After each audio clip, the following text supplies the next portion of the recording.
konseling adalah proses pemberian bantuan yang diberikan oleh konselor kepada konselingnya. Nah, pada video kali ini saya akan menjelaskan teknik dari silence atau diam.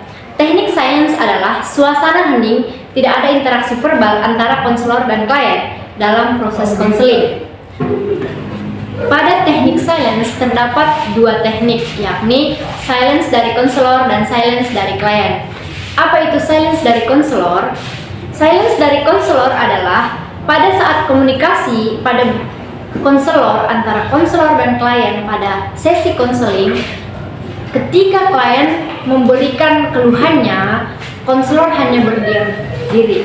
Berdiam di sini bukan berarti konselor tidak peduli dengan klien, akan tetapi konselor diam untuk meredakan emosi dari klien supaya dapat merespon apa keluhan-keluhan dari klien, seperti memegang bahu klien untuk meredakan emosinya. Nah, untuk mengetahui bagaimana yang dimaksud dengan teknik silence dari konselor, mari kita simak video berikut ini.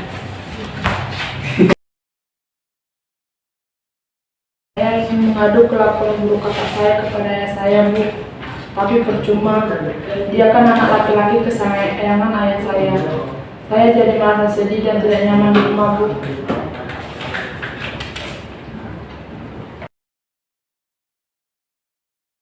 Saya ingin mengadu kelakuan buruk kakak saya kepada ayah saya, Bu. Tapi percuma, dia kan anak laki-laki kesayangan ayah. Saya jadi merasa sedih dan tidak nyaman di rumah, Bu. Kamu ingin mengadu apa kepada ayahmu? Kenapa kamu mengadu? Kenapa kamu sedih? Kenapa kamu tidak nyaman di rumah? Pada video kali ini, saya akan menjelaskan mengenai silence dari konseling atau klien. Silence jenis ini terjadi pada saat pusat komunikasi berada pada klien, yaitu setelah klien bercakap-cakap dengan konselor, di mana klien berdiam pada pertengahan percakapan tersebut.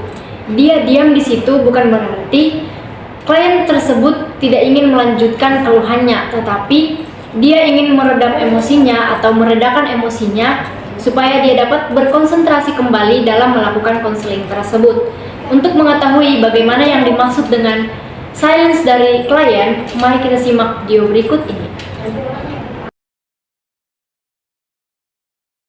Saya ingin mengusir kakak saya dari rumah, Bu.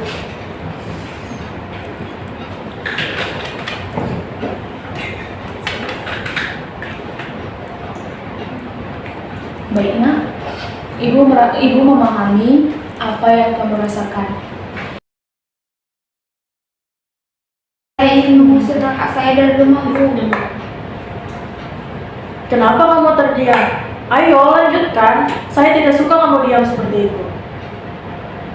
Nah, bagaimana teman-teman? Apakah kalian sudah dapat membedakan dari dua video tersebut? Nah, pada video pertama kita melihat keefektifan dari konselor dalam melakukan konseling, di mana konselor mengelus punggung konseli. Yang kedua, konselor berbicara dengan tenang, nada tenang pada proses konseling. Yang ketiga yaitu konselor fokus mendengarkan konseli.